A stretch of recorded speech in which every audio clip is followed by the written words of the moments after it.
ఇక అప్పు, కళ్యాణ్ విషయానికొస్తే ఇద్దరూ కలిసి గుడికి వెళ్తారు. కళ్యాణ్ పుట్టినరోజు కాబట్టి. ఇక కళ్యాణ్ పేరు మీద అర్చన కూడా చేపిస్తుంది అప్పు.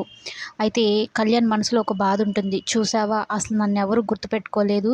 వదిన ఒక్కటే గుర్తుపెట్టుకొని విష్ చేసింది. మా ఇంట్లో వాళ్ళు నన్ను మర్చిపోయారేమో అని అనుకుంటూ ఉంటే, ఎందుకురాబాయ్ అలా ఆలోచిస్తావు? నువ్వట్లా ఆలోచించకు. నిన్నెప్పుడు వాళ్ళు గుర్తుపెట్టుకుంటారు. నా వల్ల వాళ్ళకి నువ్వు దూరం అయ్యావే కానీ, వాళ్ళ మనసులో నువ్వెప్పుడు ఉంటావురా కావాలంటే చూడు అని కళ్యాణ్‌ని చూపిస్తుంది. అందరూ కుటుంబంతో కలిసి గుడికైతే వస్తూ ఉంటారు కళ్యాణ్ కోసం. అంటే ప్రతి పుట్టినరోజుకి కళ్యాణ్‌కి అర్చన చేపిచ్చి, అన్నదానము ఇట్లా చేయిస్తూ ఉంటారనమాట. ఎందుకంటే అందరికన్నా ఇంట్లో చిన్నవాడు అని. ఇక వాళ్ళందరిని చూసి హ్యాపీగా ఫీల్ అవుతాడు. కానీ వాళ్ళని చూడగానే వాళ్ళెక్కడ బాధపడతారో, తినెక్కడ బాధపడాల్సొస్తుందో అని దూరం వెళ్ళిపోతారనమాట. కానీ రాహుల్ చూసేస్తాడు. ఇక రుద్రాణితో చెప్తాడు, "ఇక నువ్వేం చేయకు. వాడెట్టి ఇంటికి రాడులే. వాడు పోయి సెపరేట్‌గా దాక్కున్నాడు అంటేనే అర్థమవుతుంది కదా! వాళ్ళొచ్చి వీళ్ళతో మాట్లాడడు. వాడు ఇంటికొచ్చే ప్రసక్తే లేదులే. ఇంట్లో ఆల్రెడీ ఒక ప్లాన్ యేసున్నాం రాహుల్.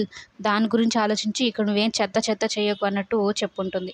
ఇక అందరూ దేవుడి దగ్గరికి వెళ్ళి దండం పెట్టుకొని కళ్యాణ్ పేరట మీదైతే అర్చన చేపిచ్చి అన్నదానం చేయిస్తూ ఉంటారు. కళ్యాణ్ చాలా హ్యాపీగా ఫీల్ అవుతాడు.